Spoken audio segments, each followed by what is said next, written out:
Welcome to social post. నేను Nihal. So ఇప్పుడు మనం పిఎంఎస్లో మనం ఇన్వెస్ట్ చేస్తాం. పిఎంఎస్లో ఇన్వెస్ట్ చేసిన తర్వాత కూడా అదే పిఎంఎస్లో మనం ఎస్ఐపి చేయొచ్చా చేయకూడదా, దీని గురించి మాట్లాడడానికి వెళ్తే చక్రవర్తి గారు ఉన్నారు. సార్తో మనం మాట్లాడదాం. Hello sir, welcome to social post. Thanks అండి. సార్, ఇప్పుడు మనం పిఎంఎస్లో మనం ఇన్వెస్ట్ చేసిన తర్వాత దాని తర్వాత ఇంకా మనం టాప్అప్ చేయడానికి ఎవ్రీ మంత్ అలా ఎస్ఐపి అనేది మనం చేసుకోవచ్చు అని అంటారా? యాక్చువల్లీ చేసుకోవచ్చు అండి. చాలా మంది తెలియదు ఈ విషయం. సో మనకి ఏంటంటే చాలా మంది ఒక పిఎంఎస్ అనగానే 50 lakhs మనం 50 lakhs ఇన్వెస్ట్మెంట్ చేసిన తర్వాత ఇంకా అయిపోయింది, మన సైడ్ నుంచి మన వర్క్ అయిపోయింది అండ్ మార్కెట్లో రిటర్న్ ఎలా వస్తుంది అని రిటర్న్ కోసం వెయిట్ చేస్తూ ఉంటారు అనమాట. అయితే నా దగ్గర ఒక ప్రాక్టికల్ ఎగ్జాంపుల్ ఏముంది, ఒక క్లయింట్స్ వచ్చారు ఇద్దరు, జస్ట్ ఒక ఫ్రాక్షన్ ఆఫ్ 1 month డిఫరెన్స్తోనే వచ్చారు. అయితే ఒక 1.5 year బ్యాక్ వాళ్ళు 50 lakhs ఇన్వెస్ట్మెంట్ చేశారు పిఎంఎస్లో. ఇవాళ చూస్తే దాని వాల్యూ ఎంత ఉంది అంటే 49,80,000 అలా వచ్చి కొంచెం కొట్టుకుంటుంది, అక్కడక్కడే ఉంది. ఎందుకంటే లాస్ట్ 1.5 year నుంచి రిటర్న్ అయితే లేదు. సో ప్రిన్సిపల్ దారుణంగా పడిపోలేదు. ఎందుకు అంటే పిఎంఎస్లో ఎప్పటికప్పుడు వాళ్ళు చర్న్ చేస్తుంటారు కాబట్టి, క్వాలిటీ స్టాక్స్లోకి మారుతూ ఉంటారు కాబట్టి మార్కెట్లో 50 lakhs మనకి డౌన్ఫాల్ అవ్వాల అంటే బై 30 కానివ్వండి, అలా 40 lakhs అయిపోవడం అలా జరగలేదు. ఎప్పుడు 48, 50, 49, 50, 47 అలానే మనకు స్ట్రగుల్ అవుతూ మార్కెట్ కొంచెం మళ్ళీ బుల్ రన్ వచ్చింది కాబట్టి 49.5 దాకా వచ్చింది. ఎందుకంటే ఎక్స్పెన్సెస్ కూడా కట్ అవుతుంటాయి కాబట్టి చార్జెస్ అనేది వాళ్ళకి. సరే అదే టైం ఫ్రేమ్లో వచ్చిన వేరే కస్టమర్ చూస్తే ఆయన దగ్గర 72 lakhsలో ఉన్నారు ఆయన వాల్యూ. నాకు అర్థం కాలేదు, ఏంటి 72 వాల్యూస్ ఈయనకి ఎలా వచ్చింది? ఒక అతనేమో స్ట్రగుల్ అవుతున్నారు, 50 దగ్గర స్ట్రగుల్ అవుతున్నప్పుడు మరి వేరే కస్టమర్కి అదే సేమ్ పిఎంఎస్లో 72 lakhs ఉందంటే ఆయన 50 lakhs పెట్టిన తర్వాత దాన్ని అలా వదిలేయకుండా ఎవ్రీ మంత్ దానికి 50,000 రూపీస్ యాడ్ చేసుకుంటూ వస్తున్నారు. సో ఎప్పుడైతే 50,000 రూపీస్ ఎస్ఐపి రూపంలో ఎవ్రీ మంత్ యాడ్ చేసుకుంటూ వచ్చారో ఆయన కాంట్రిబ్యూషన్ అయితే కొంచెం పెరిగింది. ఇవాళ దగ్గర 58 lakhs ఏమో యాడ్ అయింది దానికి ఆయన తరఫు నుంచి. At the same time value చూసినా కూడా 78 lakhs దాకా వచ్చింది. సో ఇంత ఫ్రాక్షన్ ఆఫ్ టైంలో కూడా ఆయన ఎక్కువ గెయిన్ చేయగలిగారు బికాస్ ఎవ్రీ మంత్ యాడ్ చేయడం వల్ల.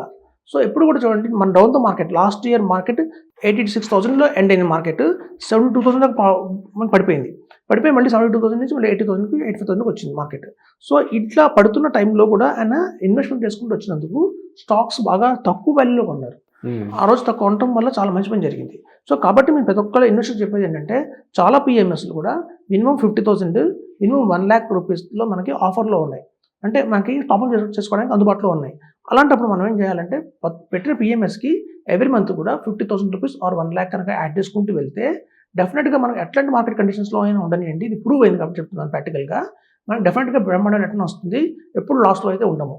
మనం చూస్తే ఈవెన్ ఒక 50 lakhsని కూడా 25 lakhs మాత్రమే ఇన్వెస్ట్మెంట్ చేసి ఈక్విటీలో 25 lakhsని డెట్లో పెట్టి ఎవ్రీ మంత్ 1 lakh స్విచ్ చేసుకుంటూ వెళ్ళినా కూడా మనకి అది కూడా మనకి 1 crore అనేది 4.5 yearsలో ఇవ్వడం జరుగుతుంది. సో కాబట్టి ఎప్పుడైనా చర్నింగ్ ఎవ్రీ టైంలో ఇన్స్టాల్మెంట్లో స్టాక్ మార్కెట్లో ఉన్న బ్యూటీ ఏంటంటే మనం పార్టిసిపేషన్ ఎప్పుడు ఉండాలండి, కంటిన్యూస్ పార్టిసిపేషన్ ఉండాలి. ఎవరైతే కన్సిస్టెన్సీగా కంటిన్యూస్ పార్టిసిపేషన్ చేస్తారో ఈక్విటీలో వాళ్ళకి అమోఘమైన రిటర్న్స్ వస్తాయి. చాలామంది ఒకసారి పెట్టేసామా, ఫిక్స్డ్ డిపాజిట్ లాగా పెట్టేసామా వదిలేసామా అన్నట్టు ఉంటారు. సో ఎప్పుడు ఫిక్స్డ్ డిపాజిట్ లాగా పెట్టి దాన్ని వదిలేస్తే మాత్రం ఈక్విటీ మార్కెట్లో రిటర్న్ రాదండి. ఎందుకంటే డౌన్ఫాల్లో మనకు తెలియదు మనం ఏ టైంలో ఎంటర్ అవుతున్నామని, మన టాప్ హై పొజిషన్లో ఎంటర్ అవుతున్నాము మార్కెట్కి, లేదా లో బాటంలో ఎంటర్ అవుతున్నామో మనకు తెలియదు. కాబట్టి ఉన్న అమౌంట్ని కనుక మనం లిక్విడ్లో పెట్టుకొని స్విచ్ చేసుకుంటూ వెళ్తే అమాయకమైన రిటర్న్స్ అయితే వస్తాయి. మేము 2 years బ్యాక్ నేను ఎప్పుడైతే పిఎంఎస్ గురించి చెప్తున్నానో మార్కెట్లో, ఆ రోజున నాకున్న నాలెడ్జ్ చూస్తే 76% అనుకుందాం, ఫర్ ఎగ్జాంపుల్ చెప్తున్నాను. మార్కెట్ పడిన తర్వాత మేము ఎంతోమందిని చూసాం, ఎంతోమంది పోర్ట్ఫోలియోస్ చూసాం ఎలా రియాక్ట్ అవుతున్నాయి మార్కెట్కి, ఈ పోర్ట్ఫోలియో ఎలా రియాక్ట్ అయింది మార్కెట్కి. ఈవెన్ మేము కూడా దగ్గర 100+ వీడియోస్ చేస్తుంటాం పిఎంఎస్ మీద, మాకు బాగా నాలెడ్జ్ పెరిగింది. ఇన్వెస్టర్స్కి ఎలా అయితే నాలెడ్జ్ వస్తుందో మాకు కూడా ఇంకా అంత మంచి నాలెడ్జ్ పెరుగుతుంది. చెప్తున్నప్పుడు మనం కూడా రీడ్ చేస్తాం, స్టడీ చేస్తాం, వెరిఫై చేస్తాం. సో ఇన్డెప్త్గా ఇప్పుడు మనం 98% దాకా మనం స్కోర్ చేయగలిగాం. సో ఇట్లా చేస్తే ఇంకా బాగుంటుంది. ఎట్లాంటి మార్కెట్ ఒడిదుడుకుల్లో కూడా మనం పిఎంఎస్ నుంచి అలా మంచి రిటర్న్స్ తీసుకోవచ్చు, రిటర్న్స్ కూడా market up and down. So ఇట్లా కనుక ఈ స్ట్రాటజీ కనుక ఫాలో అయిన వాళ్ళందరికీ ప్రమాణ రిటర్న్స్ అయితే వచ్చాయి.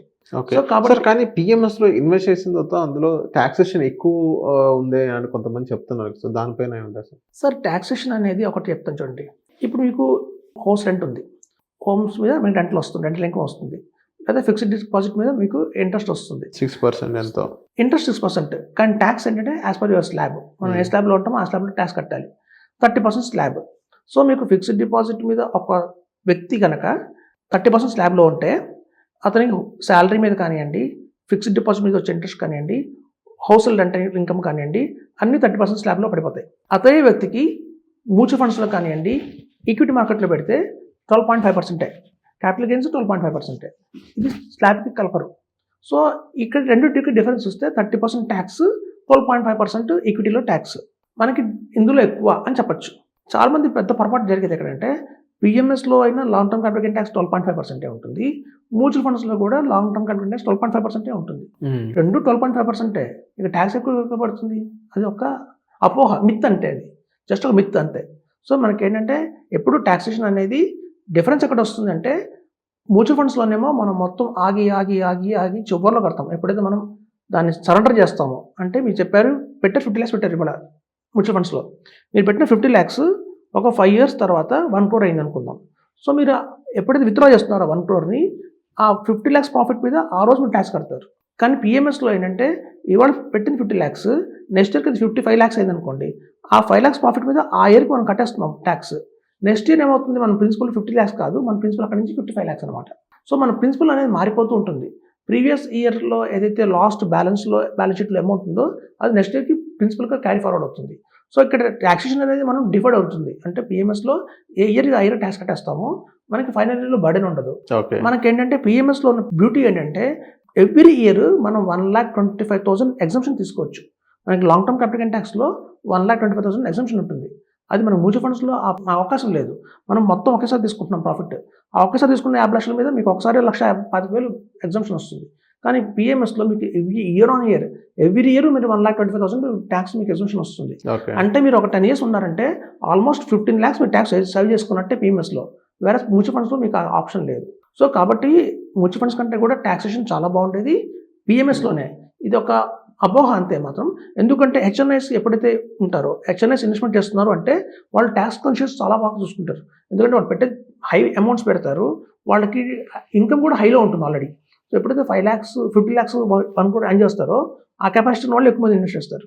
సో వాళ్ళకి కనుక ట్యాక్సేషన్ ఎక్కువ బర్డెన్ ఏంటంటే వాళ్ళు ఇన్వెస్ట్మెంట్ కూడా చేయరు. సో పిఎంఎస్కి ఉన్న ట్యాగ్ లైనే ఇది హెచ్ఎన్ఐ ప్రోడక్ట్ అని చెప్పి. సో అందులో ట్యాక్సెస్ ఎక్కువ పడతాయి అనేది మాత్రం అవాస్తవం, అది కరెక్ట్గా అయితే కాదు. Okay. So thank you sir, మన సోషల్ పోస్ట్ వచ్చినందుకు. థ్యాంక్స్ అండి.